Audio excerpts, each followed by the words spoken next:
Olá, meu amigo, minha amiga, sejam bem-vindos ao nosso Portal de José, iniciando mais um encontro nesses tempos em que o nosso país está bastante dividido. Isso é muito perceptível, inclusive quando nós lemos comentários aqui no nosso Portal do José.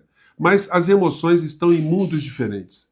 Por um lado, nós enxergamos uma certa expectativa das pessoas que querem ver a justiça ser feita aqui no nosso país em relação a essas criaturas que fizeram tanto mal ao Brasil, a pessoas de carne e osso, e ainda continuam aí atazanando as nossas mentes e atacando os nossos corações.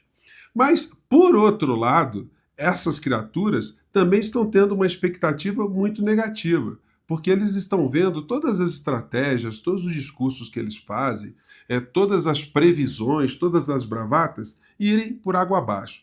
A cada manifestação que eles têm feito, menos pessoas comparecem a essas manifestações. E tanto é que eles não estão nem organizando mais algum tipo de manifestação para frente, sobretudo porque agora o inelegível está nessa situação cirúrgica, vamos dizer assim.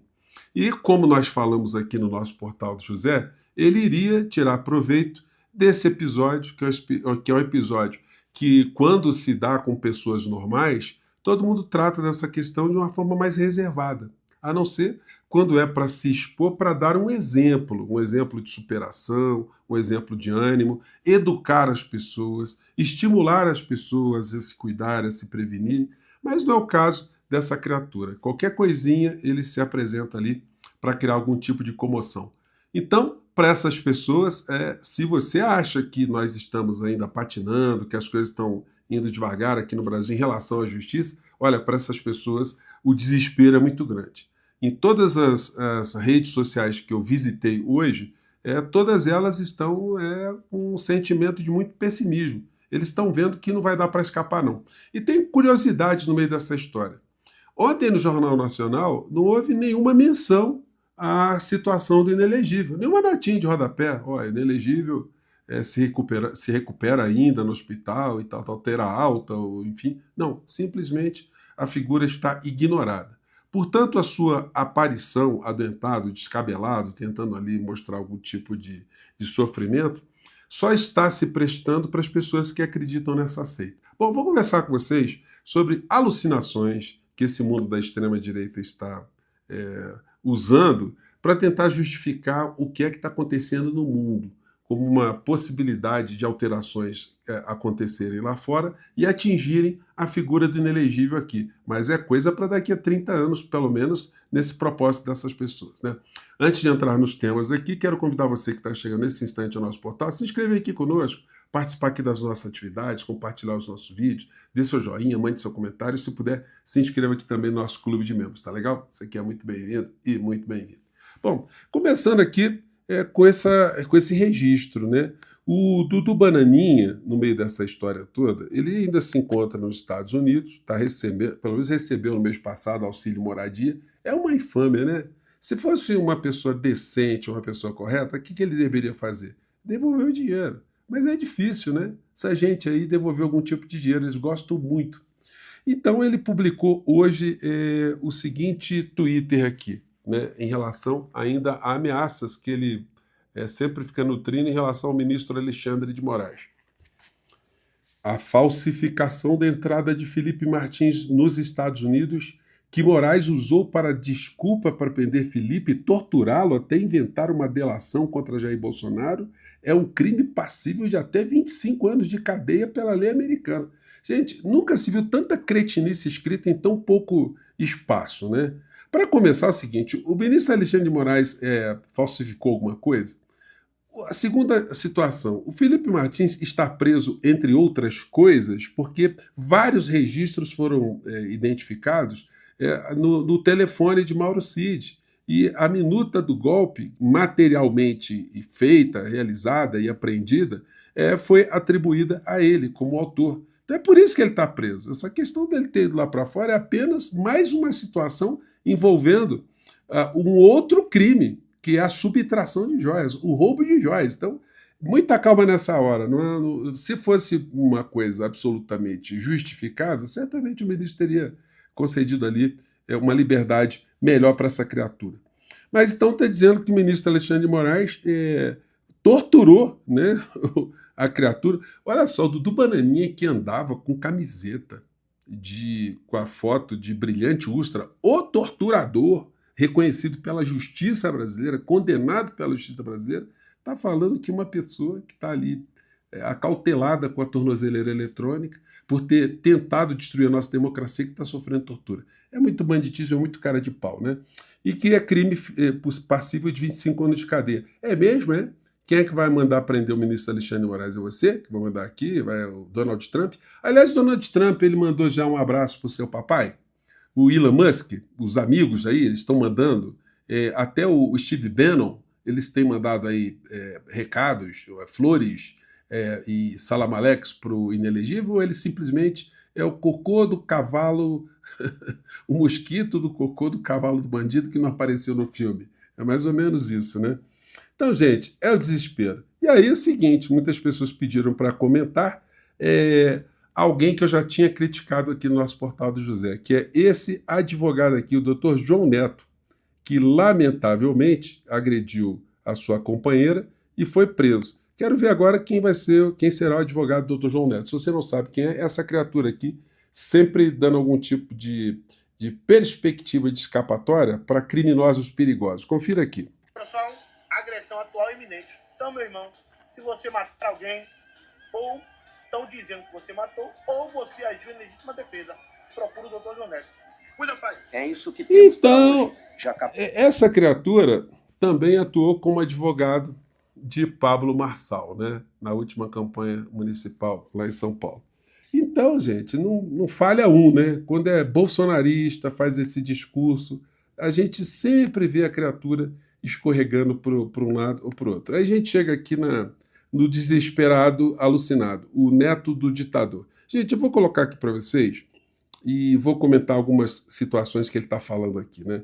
E algumas até tem amparo nos fatos, né? Coisas que aconteceram. Mas a interpretação é que é complicada. Vamos ver aqui. Ele está tentando explicar qual é a estratégia de Donald Trump, de fazer tudo o que ele está fazendo. Só que eu já comentei com vocês nos nossos vídeos anteriores que as estratégias de Donald Trump estão sendo tocadas ou idealizadas por um estelionatário acadêmico, alguém que escreveu um livro sobre China, mas inventou um personagem para dizer que as ideias eram atribuídas àquele personagem que seria uma pessoa genial, e no final da história se descobre que o personagem que ele criou era baseado nele mesmo, né? Enfim, mas o filhote aqui, o neto do ditador, ele está encontrando alguma lógica. Vamos ver o que ele está dizendo aqui, vamos lá. Vejam, o tamanho da desindustrialização inacreditável dos Estados Unidos. Tem um gráfico que eu quero... Bota esse gráfico para mim, Bruno, por favor. Eu não gosto de botar gráfico, porque o brasileiro não entende gráfico. Mas até quem acha que foi uma boa ideia para o Oswaldo Eustáquio divulgar o vídeo do Talhaferro, até se você tivesse QI ali na faixa de 85, você vai entender esse gráfico. Vejam, esse aqui é o percentual de empregados americanos do setor de indústria. Vejam, pensem nos Estados Unidos na época do sonho americano, na década de 60, 50. Vejam, 30% dos trabalhadores americanos estavam empregados na indústria. Vejam como isso cai ao ponto de hoje. Antes eram 30 em 100. Hoje são menos de 9 em 100 empregados na indústria. Gente, olha só. Essa escadinha que você está vendo. Olha o paradoxo. Eu já comentei isso aqui com vocês no nosso portal do José, que esses países europeus e os Estados Unidos estão passando por uma concentração de renda cada vez maior para os grupos economicamente que operam no parlamento, que regulam, desregulamentam as normas, sempre favorecendo esses grupos que depois apoiam também campanhas eleitorais. Então, qual é a surpresa da criatura aqui? Acordou tarde, né, que a sociedade americana está ficando cada vez mais fraturada e mais empobrecida, e não acordou ainda que esse é o problema. A desigualdade social está relacionada ao modelo de sociedade que eles estão vivendo ali. E aí, mais para frente, ele consegue descobrir quem é que causou isso nos Estados Unidos. Vamos ver aqui. São empregos que desapareceram do setor de indústria nos Estados Unidos. Com a volta das indústrias, a gente tem classe média mais forte e um eleitorado republicano feliz. Ele acha que essas bravatas de Trump vão acarretar uma subida meteórica de empregos da noite para o dia, como se fosse fácil você deslocar todo um processo, uma planta industrial, de um país para o outro, as suas cadeias de suprimento. Vai sonhando, criatura, vai sonhando, netinho do ditador. Mas aí tem mais aqui para a gente ir finalizando nosso papo aqui. Qual é o segundo aspecto desse plano mirabolante? O segundo aspecto é o de segurança nacional. Trazer fábricas de volta aos Estados Unidos ganha guerra.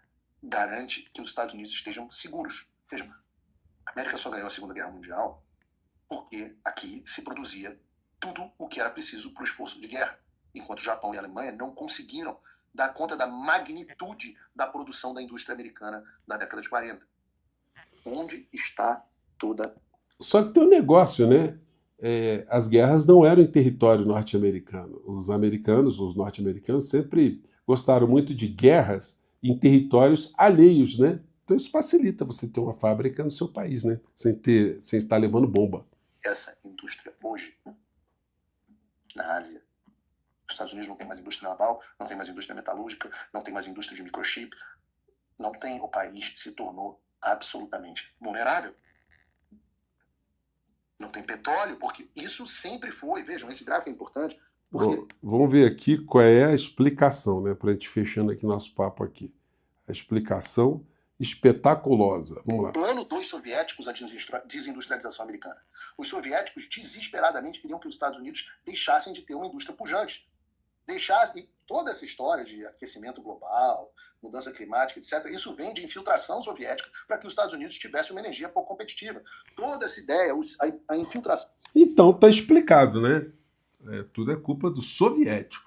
Vai ver que Putin está manipulando tudo nos Estados Unidos, né? Tudo agora é coisa dos comunistas e de Putin. Bom, vai falando isso para a Patuleia, o senhor neto do ditador, que a Patuleia está esperando mesmo algum milagre, está esperando alguma coisa vindo daí para o Brasil. Só que nem uma falazinha, nem um twitterzinho de Trump para o convalescente Jair, aí fica complicado, né? Ele vir fazer alguma coisa para salvar a pele dessa Orcrim toda.